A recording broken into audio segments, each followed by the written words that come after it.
Hello, नमस्कार, आदाब, प्रणाम, सत श्री अकाल। कैसे हैं आप लोग? उम्मीद है कि आप सब बहुत अच्छे होंगे। और आज के सेशन में आज हम लोग भगवान गणेश की कृपा से क्लास 10th के फिजिक्स का चैप्टर 2 शुरू करने वाले हैं। ठीक है, क्योंकि इससे पहले हमने सबसे पहले इसका चैप्टर 1 का पूरा आपका न्यूमेरिकल के साथ डाल दिए थे। ठीक है, यूट्यूब पर।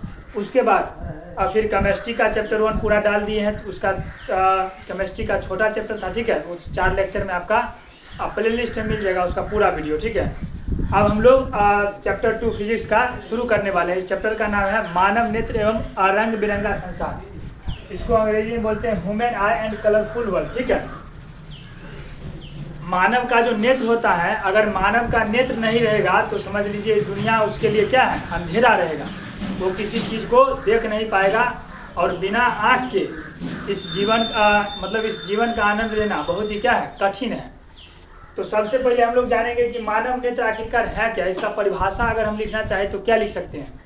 तो देखिए, मानव नेत्र जो है ना, एक प्रकार का ज्ञानेंद्रिय है। ठीक है, प्रकृति ने हमें ये ज्ञानेंद्रिय इस रंग बिरंगे संसार को देखने यानी यूँ कहें तो निहारने के लिए दिया है। ठीक है, तो इसकी परिभाषा में आप लिखना चाहें तो क्या लिख सकते हैं? मानव नेत्र। ठीक है, मानव नेत्र जिसको बोलते हैं ह्यूमन आई। तो इसका परिभाषा अगर लिखना चाहे तो मानव नेत्र एक क्या है, मानव नेत्र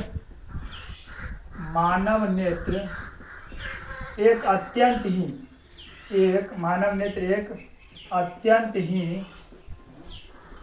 ही महत्वपूर्ण एवं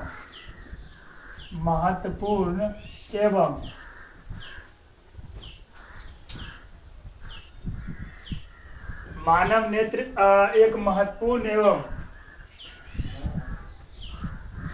एवं अत्यंत सुग्राही। ठीक है, अत्यंत मानव नेत्र एक के बाद जो है ना आप लिख लीजिएगा। ठीक है, मानव नेत्र एक अत्यंत ही महत्वपूर्ण एवं सुग्राही ज्ञानेंद्रिय है। ठीक है, सुग्राही ज्ञानेंद्रिय है। चूँकि अपना लोग यानी मनुष्य में कुल मिलाकर के 5 ज्ञानेंद्रिय होता है। ठीक है, तो उसमें से एक मानव नेत्र भी है। ठीक है, तो मानव नेत्र एक अत्यंत ही महत्वपूर्ण एवं सुग्राही ज्ञानेंद्रिय है जिसे प्रकृति ने हमें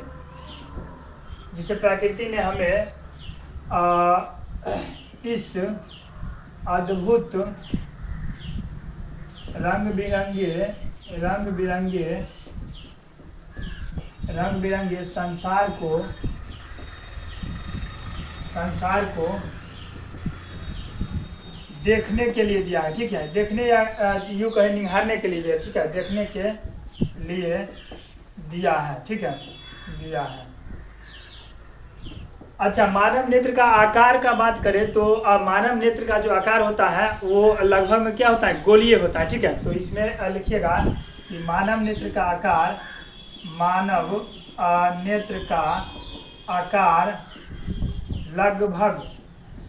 लगभग गोलीय होता है।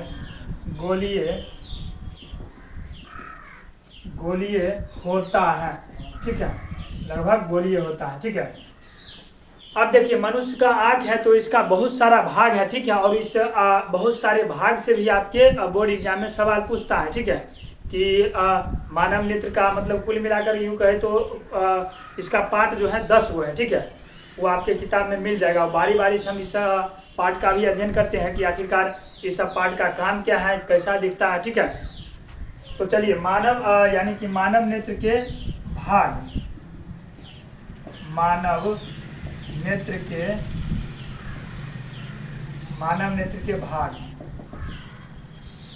इसका पहला नंबर में है आपका दृढ़ पटल। ठीक है, या स्केलेरा। दृढ़ पटल या स्केलेरा। स्केलेरा। ठीक है, दृढ़ पटल किसको कहेंगे? तो मानव नेत्र के सबसे ऊपरी परत को क्या कहेंगे? ये मानव का जैसे नेत्र हुआ तो इसके ऊपरी परत को क्या कहेंगे? दृढ़ पटल कहेंगे। ये थोड़ा सा कड़ा रहेगा आपका और सफ़ेद रहेगा। ठीक है, तो लिखिएगा कि मानव नेत्र के मानव नेत्र के सबसे ऊपरी परत को दृढ़ पटल, ठीक है, दृढ़ पटल या स्केलरा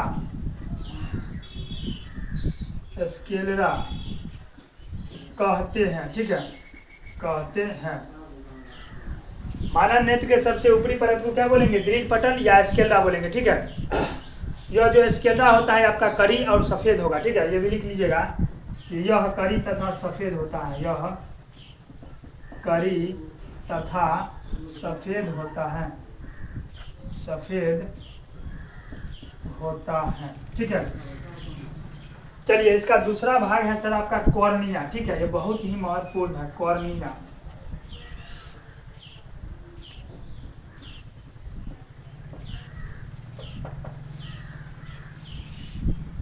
कॉर्निया,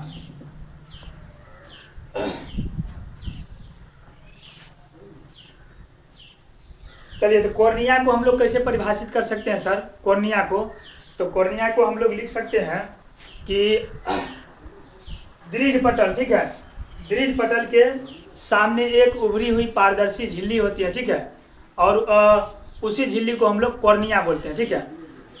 यानी दृढ़ पटल या स्केलरा के सामने दृढ़ पटल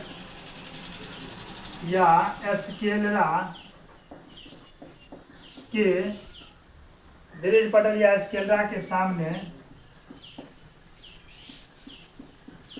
उभरी हुई पारदर्शी, ठीक है, पारदर्शी झिल्ली होती है, जिसे हम लोग क्या बोलते हैं? कॉर्निया, ठीक है, जिसे कॉर्निया कहते हैं, कॉर्निया कहते हैं। दृढ़ पटल या स्केलरा के सामने आपका उभरी हुई क्या होगा? पारदर्शी झिल्ली होगा, उसी को हम लोग बोलेंगे कॉर्निया। और किसी भी वस्तु से अगर प्रकाश हमारे आँख में प्रवेश करेगा तो वो कॉर्निया से होकर के ही प्रवेश करता है, ठीक है। तो लिखिएगा कि किसी वस्तु से होकर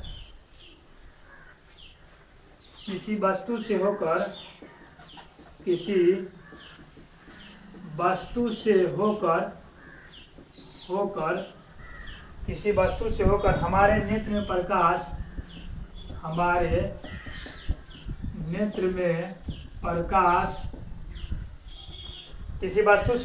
नेत्र में प्रकाश कॉर्निया से होकर ही प्रवेश करता है, कॉर्निया से होकर ही प्रवेश करता है, ठीक है। चलिए ये आपका हो गया कॉर्निया। उसके बाद जो है कोराइड है, ठीक है। चलिए आप कोराइड लिखिएगा,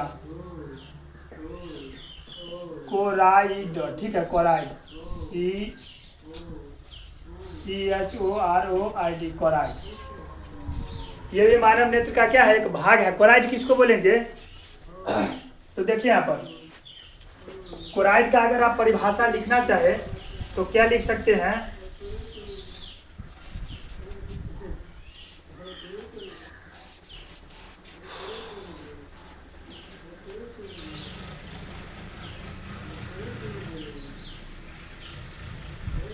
एक सेकेंड रुक जाइए, ठीक है।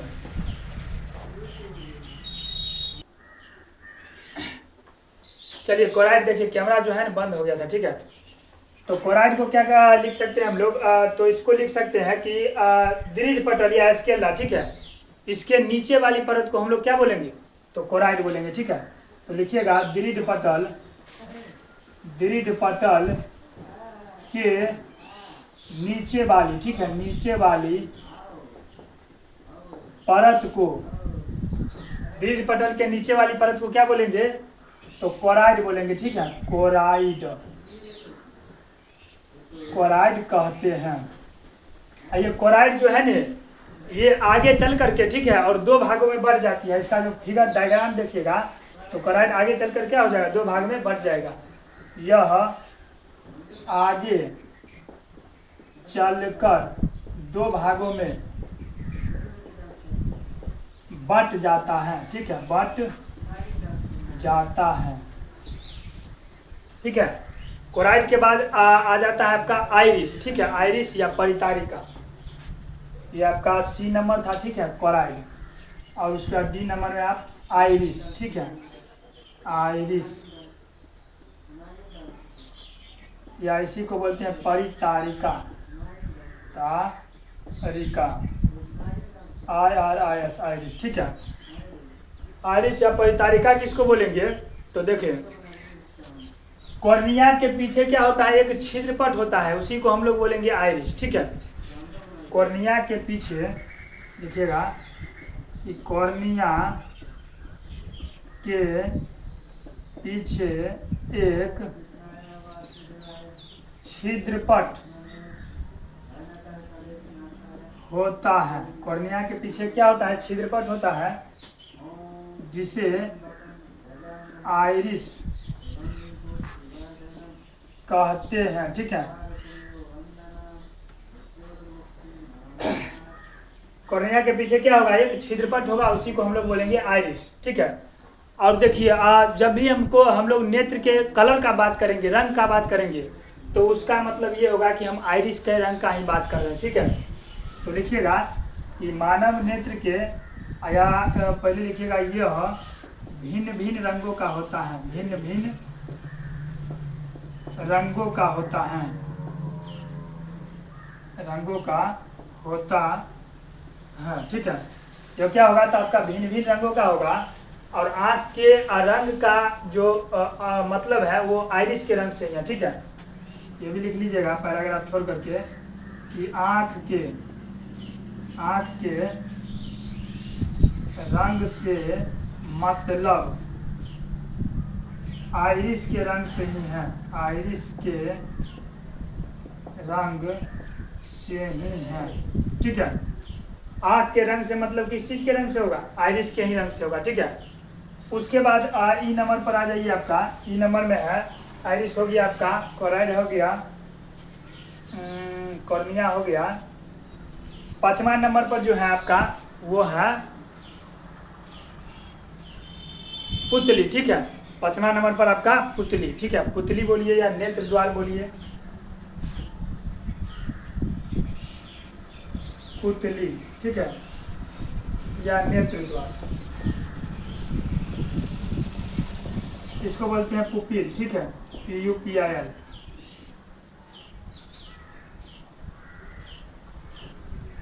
तो पुतली या नेत्र द्वार किसको बोलेंगे, तो आइरिस के मध्य भाग में क्या होगा, एक गोलाकार छिद्र होगा, ठीक है, उसी को हम लोग बोलेंगे पुतली। और इस पुतली का रंग जो होता है वो काला होता है, ठीक है, क्योंकि पुतली से प्रकाश जो है हमारे नेत्र में मतलब परावर्तित नहीं होता है, ठीक है, इसलिए इसका रंग काला होता है। तो पुतली के बारे में लिखिएगा कि आइरिस के मध्य भाग में, आइरिस के मध्य भाग में एक छोटा सा गोलाकार छिद्र होता है। आइरिस के मध्य भाग में एक छोटा सा क्या हुआ, गोलाकार छिद्र होता है, जिसे पुतली कहते हैं।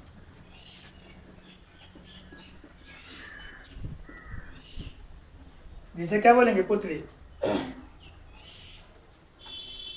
और पुतली का रंग कैसा होता है, तो काला, ठीक है। ये भी लिखिएगा कि पुतली का रंग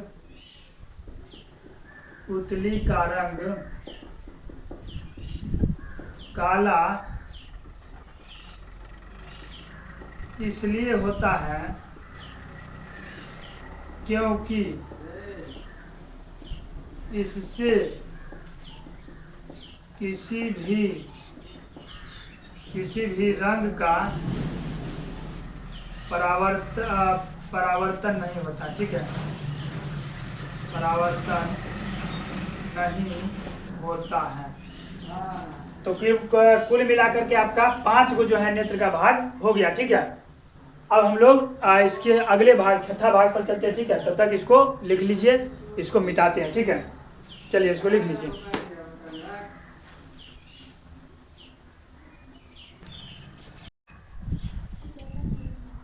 चलिए अब हम लोग जो है सिलियरी पेशिया देखते हैं। ठीक है, F नंबर में है आपका सिलियरी पेशिया यानी सिलियरी मसल्स। सिलियरी मसल्स किसको बोलेंगे? तो इसके परिभाषा में आप लिखिएगा कि आइरिस के पीछे वाली परत को, ठीक है, आइरिस के पीछे वाली परत को हम लोग सिलियरी पेशिया कहेंगे। ठीक है, आइरिस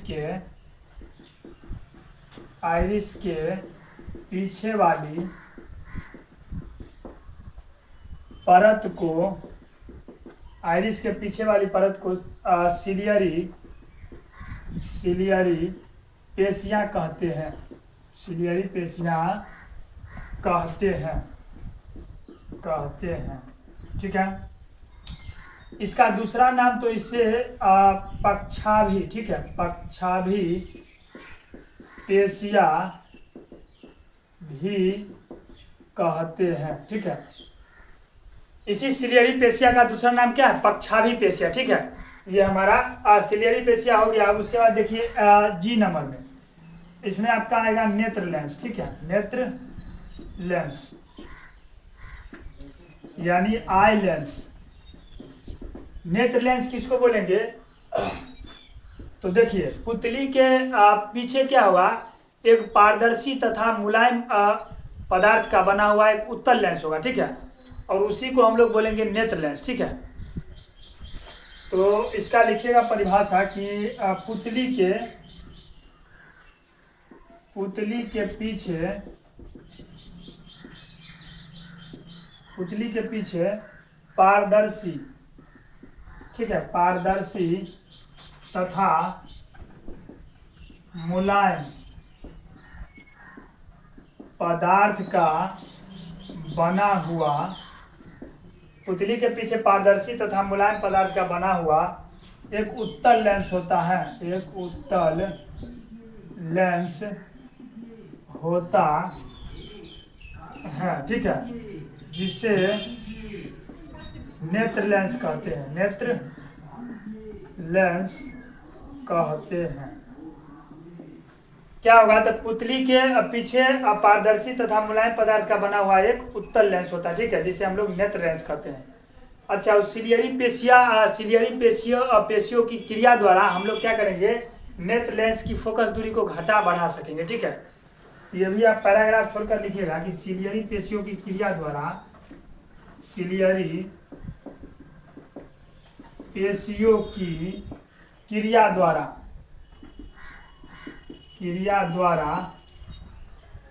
सिलियरी पेशियों की क्रिया द्वारा नेत्र लेंस की फोकस दूरी को, नेत्र लेंस की फोकस दूरी को बढ़ा घटा सकते हैं। बढ़ा घटा सकते हैं। ठीक है, सिलियरी पेशिया की क्रिया द्वारा हम लोग नेत्र लेंस की फोकस दूरी को क्या करेंगे? बढ़ा भी सकते हैं और घटा भी सकते हैं। ठीक है, और एक चीज और लिखिएगा कि नेत्र लेंस के बीच में जो होता है ना, एक्वस ह्यूमक नामक नमकीन द्रव होता है। ठीक है, और इसी द्रव के कारण हम लोगों को आंख से आंसू आता है। ठीक है, तो लिखिएगा कि नेत्र लेंस के बीच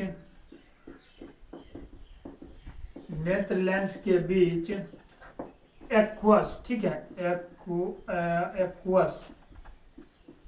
एक्वस ह्यूमर,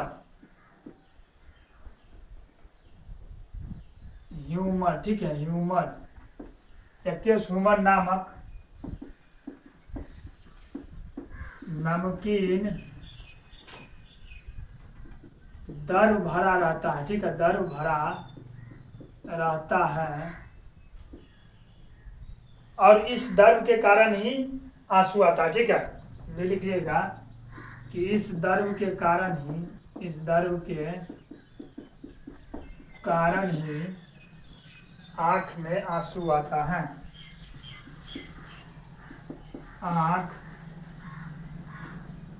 आँख में आंसू आता है, यानी इस एक्वस ह्यूमन नामक जो नमकीन द्रव होता है उसी के कारण हम लोगों को क्या होता है, आंख में आंसू आंसू आता है। ठीक है, उसका एफ और जी हो गया। उसके बाद हमारा क्या है, जी एच। एच नंबर में आपका क्या होगा, तो देखिए एच नंबर में आपका जो होगा ना वो होगा दृष्टि पटल या रेटिना। ठीक है, दृष्टि पटल या रेटिना आपका क्या होगा, दृष्टि पटल या रेटिना, रेटिना। ठीक है, तो रेटिना किसको कहेंगे, तो आंख के सबसे भीतरी भाग को हम लोग रेटिना कहेंगे। ठीक है, आंख के सबसे भीतरी भाग को लिखिएगा, आंख के सबसे भीतरी भाग को रेटिना कहते हैं। ठीक है, आंख के सबसे भीतरी भाग को क्या बोलेंगे, रेटिना। और किसी भी वस्तु का प्रतिबिंब जो है रेटिना पर ही बनता है। ठीक है, किसी भी वस्तु का, देखिएगा, किसी भी वस्तु का प्रतिबिंब रेटिना पर ही बनता है। ठीक, रेटिना आपका हो गया। उसके बाद रेटिना के बाद क्या है,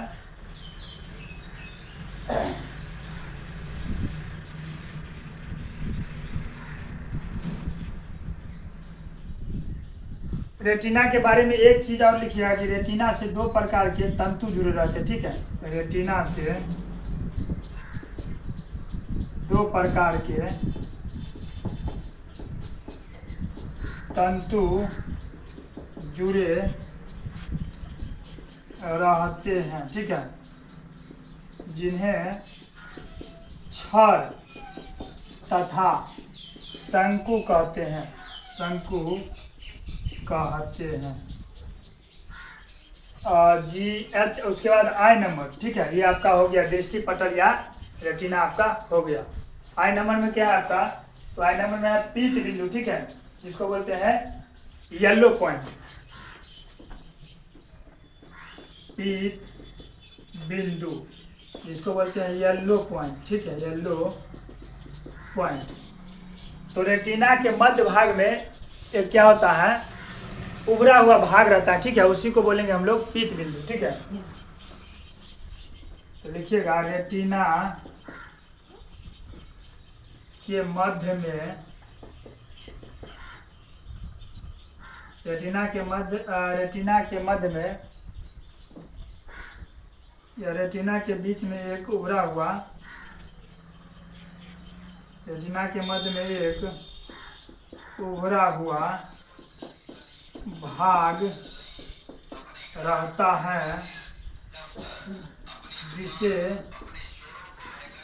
पीत बिंदु कहते हैं, जिसे पीत बिंदु कहते हैं। रेटिना के बीच में क्या होगा, एक उभरा हुआ भाग होगा। ठीक है, उसी को हम लोग बोलेंगे पीत बिंदु। ठीक है, पीत बिंदु के बारे में और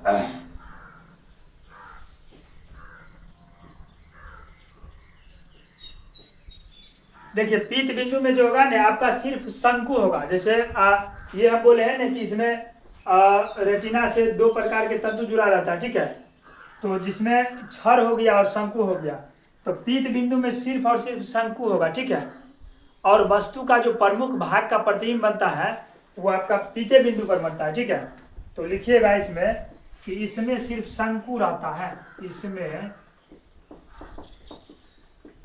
सिर्फ शंकु रहता है। ठीक है, और वस्तु का प्रमुख भाग का प्रतिबिंब, वस्तु का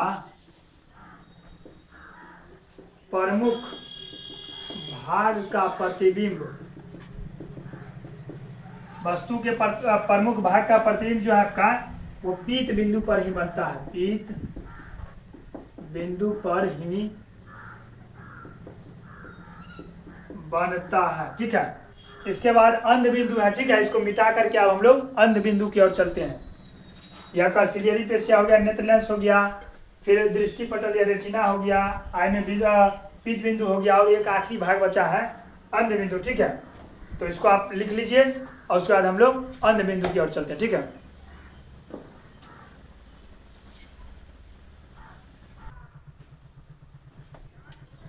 चलिए अब हम लोग चलते हैं अंध बिंदु की ओर। ठीक है, अब जे नंबर पर हमारा आ जाएगा अंध बिंदु। ठीक है, अंध बिंदु जिसको हम लोग बोलते हैं ब्लाइंड पॉइंट। ठीक है, ब्लाइंड पॉइंट। अंध बिंदु किसको बोलेंगे, तो पीत बिंदु के कुछ नीचे। ठीक है, ये जो अंध बिंदु होगा वो पीत बिंदु के कुछ नीचे होगा। ठीक है, तो लिखिएगा पीत बिंदु के नीचे वाली परत को, ठीक है, नीचे वाली परत को अंध बिंदु कहते हैं। ठीक है, अंध बिंदु कहते हैं। और देखिए अंध बिंदु पर जो भी फिगर बनेगा, ठीक है, अब मैंने तस्वीर बनेगा, तो इसका अनुभूति जो है मस्तिष्क नहीं कर पाता। ठीक है, तो लिखिएगा कि इस पर बने प्रतिबिंब की अनुभूति, इस पर बने प्रतिबिंब की अनुभूति मस्तिष्क, ठीक है, मस्तिष्क नहीं कर पाता है, नहीं कर पाता है। ठीक है, तो ये आपका अंध बिंदु हो गया। ठीक है, उसके बाद देखिए एक क्वेश्चन लिखिएगा कि हम लोग जब भी तीव्र प्रकाश से, ठीक है, जैसे बहुत धूप रहेगा, ठीक है, और बहुत धूप से आप यदि किसी अंधेरे कमरे में जाइएगा या कम रोशनी वाले कमरे में जाइएगा, तो वहाँ पर आप वस्तुओं को ठीक से नहीं देखिएगा, आँख धुंधला, मतलब वस्तु धुंधला आपको नजर आएगा। ठीक है, ऐसा क्यों होता है, ये क्वेश्चन पूछ देता है। ठीक है, तो लिखिएगा कि जब हम तीव्र प्रकाश से, ठीक है, तीव्र प्रकाश से किसी कम प्रकाश वाले कमरे में जाते हैं तो वहाँ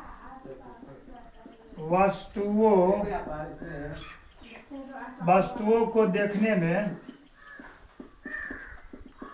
कठिनाई होती है। क्यों कठिनाई होती है, क्यों? यानी कि जब हम लोग तीव्र प्रकाश से किसी कम प्रकाश वाले कमरे में जाएंगे तो वहां पर वस्तुओं को देखने में क्या होगा, कठिनाई होगा, वस्तु ठीक से आपको देखवे नहीं करेगा। ठीक है, मतलब दिखवे नहीं करेगा। तो ऐसा क्यों होता है, तो देखिए लिखिएगा कि जब हम तीव्र प्रकाश से, ठीक है, तीव्र प्रकाश से किसी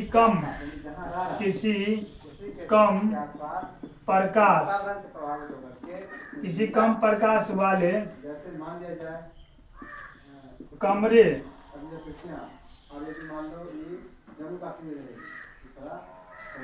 जब हम तीव्र प्रकाश से किसी कम प्रकाश वाले कमरे में जाते हैं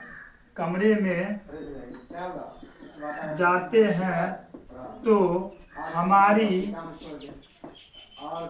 हमारी आँख की पुतली, ठीक है, आँख की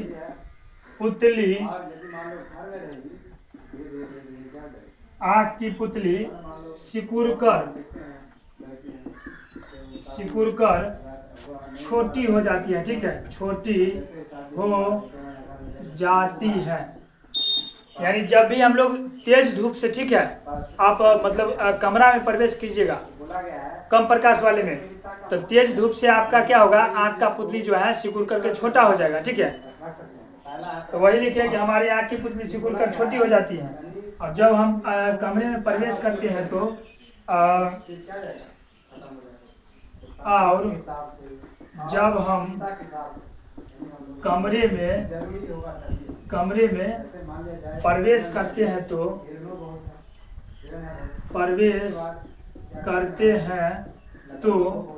जब हम कमरे में प्रवेश करते हैं तो वहाँ वस्तुओं को, ठीक है, वस्तुओं को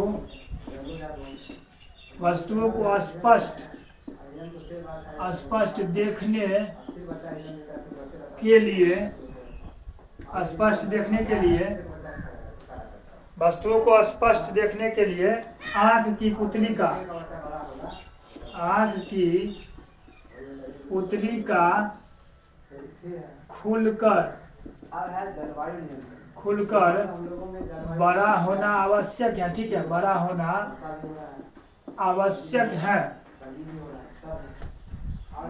बड़ा होना आवश्यक है। मतलब वस्तुओं को स्पष्ट देखने के लिए आपकी पुतली का क्या होना चाहिए, आपका खुल करके बड़ा होना चाहिए। ठीक है, और इसमें आपको कुछ समय लग जाता है। यही कारण है कि हम लोग अचानक जब धूप से कम प्रकाश वाले में जाते हैं कमरे में, तो वहाँ पर वस्तुओं को देखने में क्या होता है, कठिनाई होता है। ठीक है, तो आपकी पुतली का खुलकर बड़ा होना आवश्यक है, इसमें कुछ समय लग जाता है। या पुतली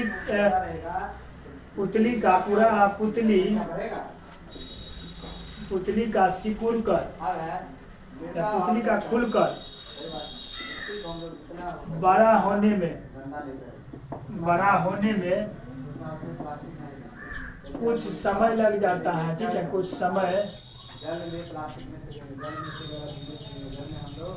समय उसके बाद यही लिखिएगा लग जाता है। यही कारण है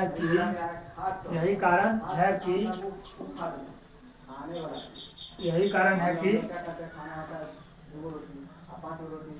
तेज प्रकाश से कम प्रकाश वाले कमरे में जाने पर वस्तुओं को देखने में कठिनाई होती है। ठीक है, यही कारण है कि तेज प्रकाश से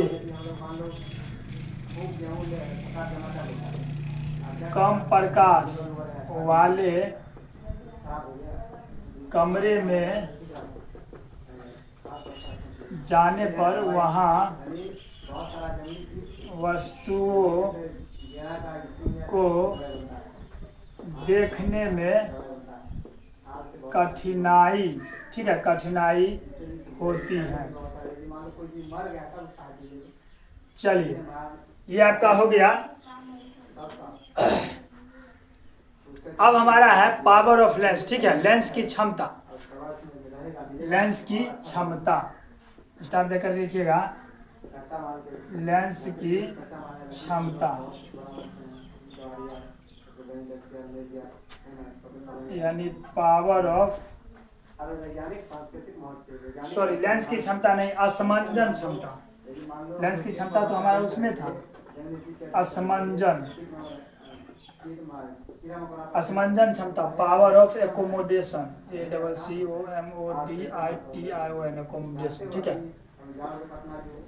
असमंजन क्षमता किसको बोलेंगे, तो आंखों की ऐसी क्षमता, ठीक है, जिससे इसकी फोकस दूरी आपसे आप क्या होगी, बदलती है, उसी को बोलेंगे हम लोग असमंजन क्षमता। ठीक है,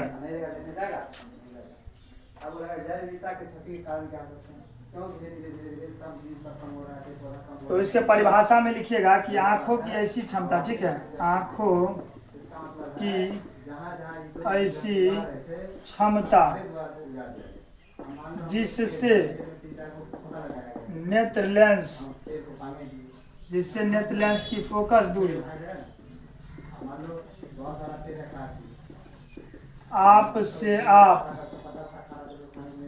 बदलती है, ठीक है, कोमा बदलती है, कोमा असमंजन क्षमता कहलाती है। ठीक है, असमंजन क्षमता कहलाती है। ठीक है, और सामान्य आंख के लिए असमंजन क्षमता आपका कितना होगा, 4 डायोप्टर होता है। ठीक है, ये भी लिख लीजिएगा कि सामान्य आंख के लिए, सामान्य आंख के लिए, सामान्य आंख के लिए असमंजन क्षमता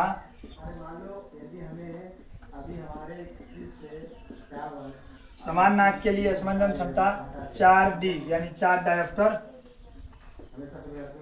होती है। ठीक, चलिए, उसके बाद आपका हो गया असमंजन क्षमता। अब एगो है मोतियाबिंद, कैटरैक्ट जिसको बोलते हैं। ठीक है, मोतियाबिंद,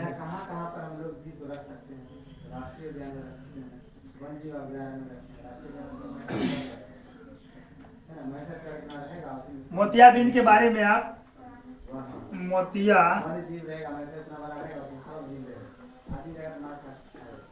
मोतियाबिंद, अंग्रेजी में इसको कैटरैक्ट बोलते हैं, CATARACT। अच्छा, मोतियाबिंद कहेंगे कि इसको गांव भर में अक्सर देखिएगा जो गाली गलौज करता है तो इसमें ये मोतियाबिंद मतलब बोलते रहता है, ठीक है। तो मोतियाबिंद किसको बोलेंगे? तो क्या होता है, कभी कभी अधिक आयु वाले व्यक्ति यानी कि जो बूढ़े लोग हैं, ठीक है, उसमें खास करके ये मोतियाबिंद का समस्या होता है, ठीक है।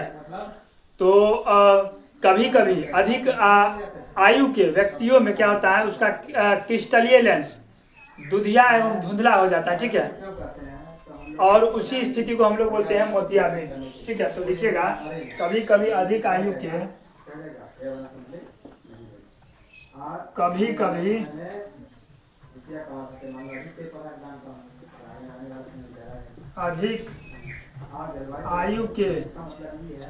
अधिक आयु के व्यक्तियों में क्रिस्टलीय लेंस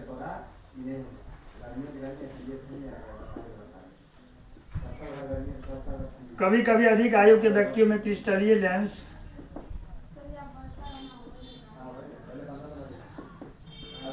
दुधिया एवं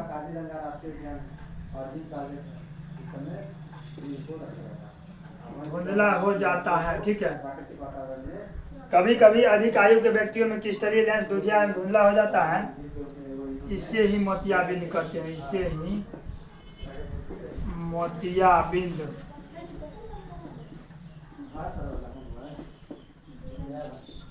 कहते हैं, ठीक है। कभी कभी क्या होगा, अधिक आयु के व्यक्तियों में उसका क्रिस्टलीय लेंस दुधिया और धुंधला हो जाएगा, इसी को हम लोग बोलेंगे मोतियाबिंद, ठीक है। मोतियाबिंद आपका हो गया। अब इसके आगे जो है इसको मिटा करके फिर इससे आगे चलते हैं, ठीक है। तब तक इसको लिख लीजिए।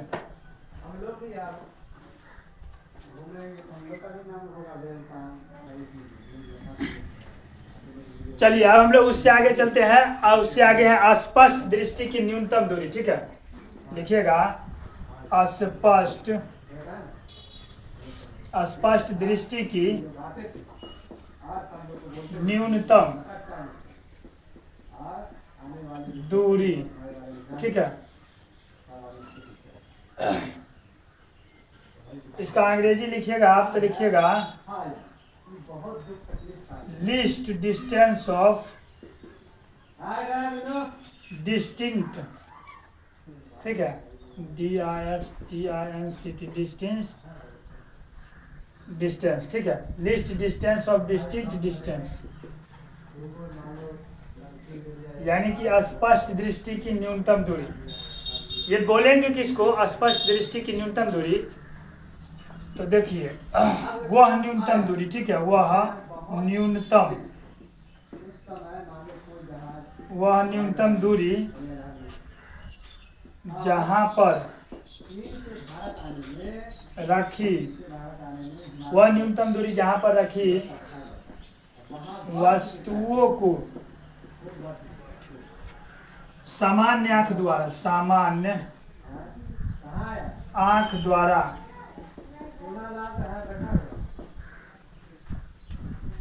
यानी कि वह न्यूनतम दूरी जहां पर रखी वस्तुओं को सामान्य आंख द्वारा स्पष्ट रूप से, ठीक है, सामान्य आंख द्वारा स्पष्ट रूप से देखा जा सकता है, ठीक है, कोमा स्पष्ट दृष्टि की न्यूनतम दूरी कहलाती है। स्पष्ट दृष्टि की न्यूनतम दूरी कहलाती है, ठीक है, कहलाती है। या दूसरे शब्दों में हम लोग कह सकते हैं कि वह न्यूनतम दूरी जिससे कम दूरी पर रखी वस्तुएं हम लोग नहीं देख सकते, ठीक है, स्पष्ट रूप से, वो हम लोग का स्पष्ट दृष्टि का न्यूनतम दूरी, ठीक है। वह न्यूनतम दूरी जहां पर रखी वस्तुओं को समान आंख द्वारा स्पष्ट रूप से देख सकते हैं, ठीक है। या इसी को लिखना चाहे तो दूसरे शब्दों में हम लोग क्या लिख सकते हैं, दूसरे शब्दों में वह न्यूनतम दूरी, ठीक है, वह न्यूनतम दूरी जिससे कम दूरी पर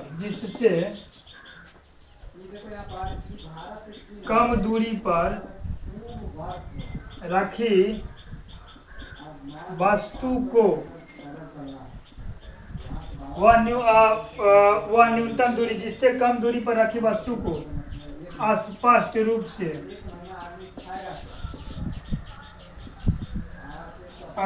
से या वह न्यूनतम दूरी से कम दूरी पर रखी वस्तु को स्पष्ट रूप से सामान्य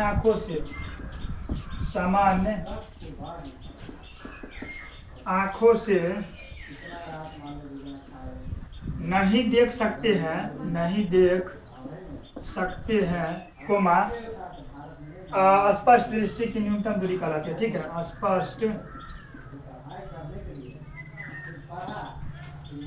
स्पष्ट दूरी की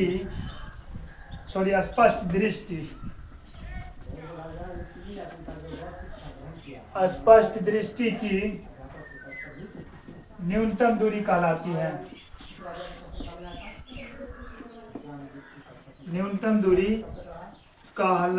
है।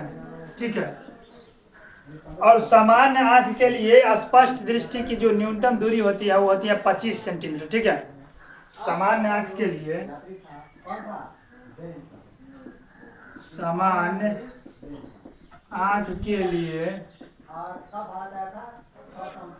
स्पष्ट दृष्टि की न्यूनतम दूरी समान आँख के लिए स्पष्ट दृष्टि की न्यूनतम दूरी 25 सेंटीमीटर होती है। ठीक है, समान आँख के लिए कितना हो गई? 25 सेंटीमीटर। अब चलिए उसके बाद आता है निकट बिंदु। ठीक है, चलिए भी लिखिएगा स्टार दे करके, निकट बिंदु जिसको बोलते हैं नियर पॉइंट। ठीक है, नियर मतलब होता है नजदीक या निकट, जो भी बोलिए। ठीक है, और इसका उल्टा हो जाएगा फार। फार मतलब दूर। तो निकट बिंदु किसको बोलेंगे? तो आँखों के निकट, आँखों के सबसे निकट का वह बिंदु। ठीक है, आँखों के निकट का सबसे वह बिंदु, मतलब आँखों के सबसे निकट का वह बिंदु जहां पर रखी वस्तु को हम स्पष्ट रूप से देख सकते हैं। ठीक है, देखिएगा, आँखों के सबसे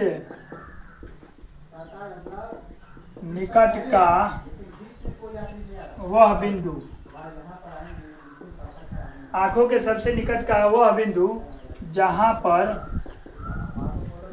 पर रखी वस्तु को स्पष्ट रूप से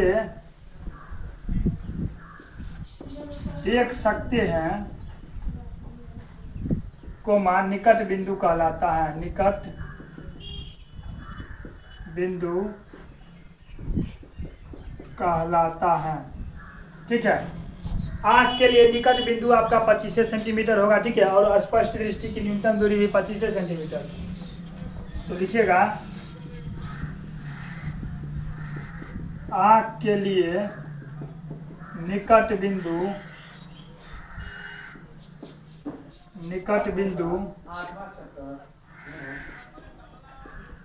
25 सेंटीमीटर होती है।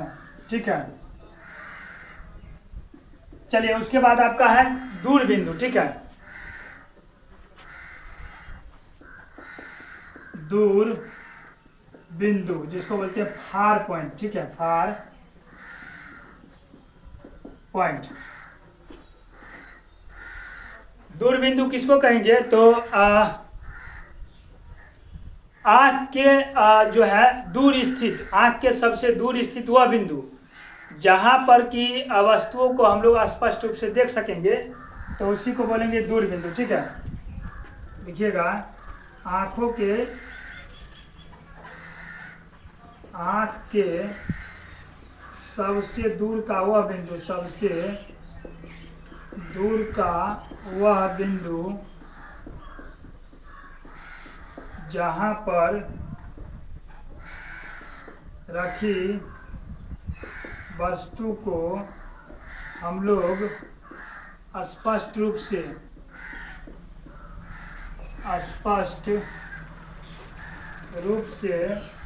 देख सकते हैं, ठीक है, देख सकते हैं, कोमा दूर बिंदु कहलाता है, दूर बिंदु कहलाता है। और सामान्य आंख के लिए दूर बिंदु आपका होता है अनंत, ठीक है, इनफाइनाइट। सामान्य आंख के लिए ये भी लिख लीजिएगा, पैराग्राफ छोड़ के नीचे लिख लीजिएगा। सामान्य आंख के लिए दूर बिंदु अनंत होती है, ठीक है। सामान्य आंख के लिए आपका दूर बिंदु कितना होगा? अनंत। स्पष्ट दृष्टि की न्यूनतम दूरी कितना होगा? 25 सेंटीमीटर। निकट बिंदु कितना होगा? 25 सेंटीमीटर, ठीक है।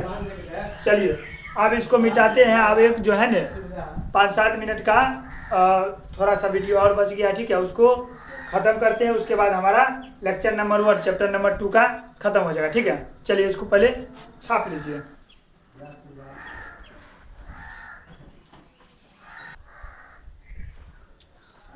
चलिए इस लेक्चर का जो है आखिरी वो टॉपिक है वो भी आप लिख लीजिए, दृष्टि विस्तार, ठीक है। दृष्टि विस्तार, अंग्रेजी में इसको बोलते हैं रेंज ऑफ विजन, ठीक है, रेंज ऑफ विजन। अच्छा, दृष्टि विस्तार कहेंगे किसको? चूंकि देखिए सामान्य आंख के लिए जो निकट बिंदु होता है वो 25 सेंटीमीटर होता है, दूरस्थ बिंदु कितना होता है? अनंत होता है, ठीक है। तो आंखों के लिए जो अनंत, ठीक है, और 25 सेंटीमीटर इसके बीच का जो क्षेत्र है उसी को बोलते हैं हम लोग दृष्टि विस्तार, ठीक है। तो इसमें लिखिएगा आप लोग कि आंखों के लिए अनंत तथा, ठीक है, अनंत तथा 25 सेंटीमीटर के बीच के क्षेत्र को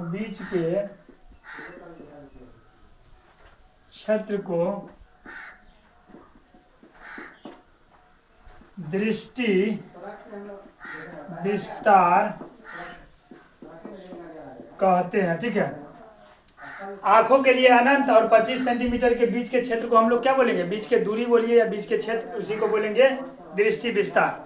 या इसका दूसरा परिभाषा आप लिखना चाहिएगा तो निकट बिंदु और दूर बिंदु के बीच के क्षेत्र को दृष्टि विस्तार कहेंगे, ठीक है। दूसरे शब्दों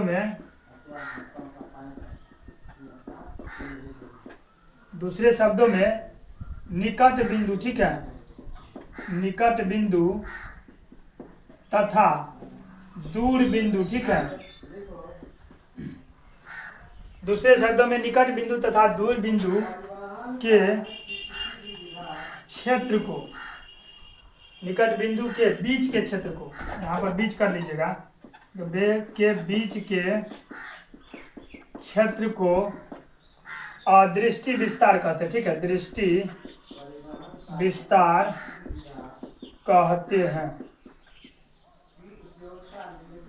अब ये देखिए, एक आंख के लिए हम लोगों को यानी कि एक आंख के लिए अगर क्षैतिज दृष्टि विस्तार देखिएगा तो ये आपका 150 डिग्री बनता है, यानी 150 डिग्री, ठीक है।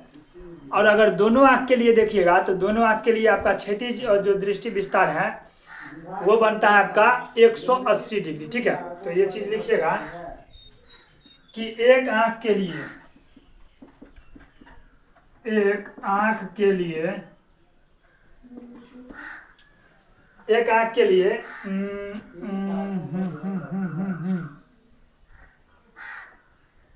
लिए क्षैतिज दृष्टि क्षेत्र, ठीक है, क्षैतिज दृष्टि क्षेत्र 150 डिग्री होता है, ठीक है, होता है। जबकि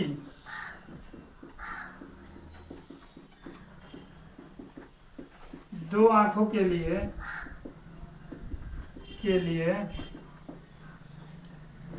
क्षैतिज दृष्टि क्षेत्र कितना हो जाएगा? दो आंखों के लिए क्षैतिज दृष्टि क्षेत्र 180 डिग्री होता है, 180 डिग्री होता है। ठीक है, यानी क्षैतिज दृष्टि क्षेत्र का बात करें तो एक आंख से आप 150 डिग्री देखिएगा, चाहे बंद करके आप देख लीजिए। ठीक है, 150 देखिए और दो आंख खोल दीजिएगा तो ये सामना सामनी जो बनता है ये लाइन, इस लाइन के इस तरफ पूरा देखिएगा। ठीक है, तो ये जैसे इस लाइन के पूरा देखिएगा इस तरह तो कितना बनेगा? 180 डिग्री। जैसे ये लाइन हुआ और इस पूरा इससे लाइन से इस साइड देखिएगा तो 180 डिग्री बनता है। ठीक है, लेकिन बहुत सारे जो पशु पक्षी होता है, ठीक है, उसमें जो दो आंख होता है उसके सर पर विपरीत दिशा में होता है। ठीक है, इस कारण से वो जो है उसका जो क्षैतिज दृष्टि क्षेत्र है वो बढ़ जाता है, यानी 360 डिग्री हो जाता है। ठीक है, इस चीज को आप यहाँ पर लिख लीजिएगा कि बहुत सारे पशु पक्षियों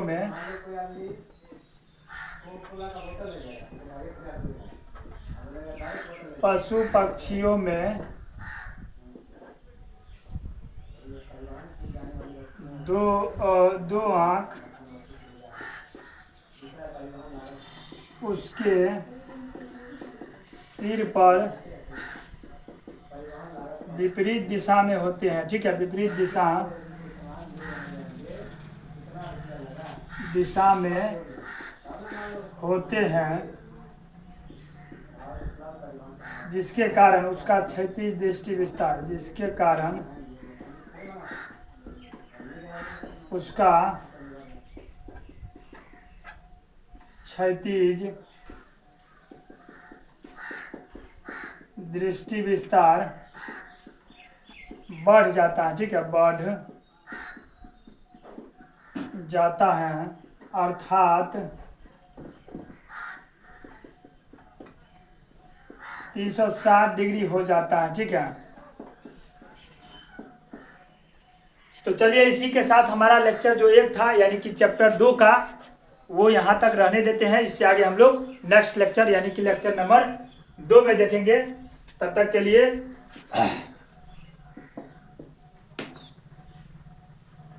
के लिए खुश रहिए, मस्त रहिए, मुस्कुराते रहिए, गुनगुनाते रहिए और हमारे साथ पढ़ते रहिए RKMS के ऑनलाइन लर्निंग प्लेटफॉर्म पर। ठीक है, धन्यवाद।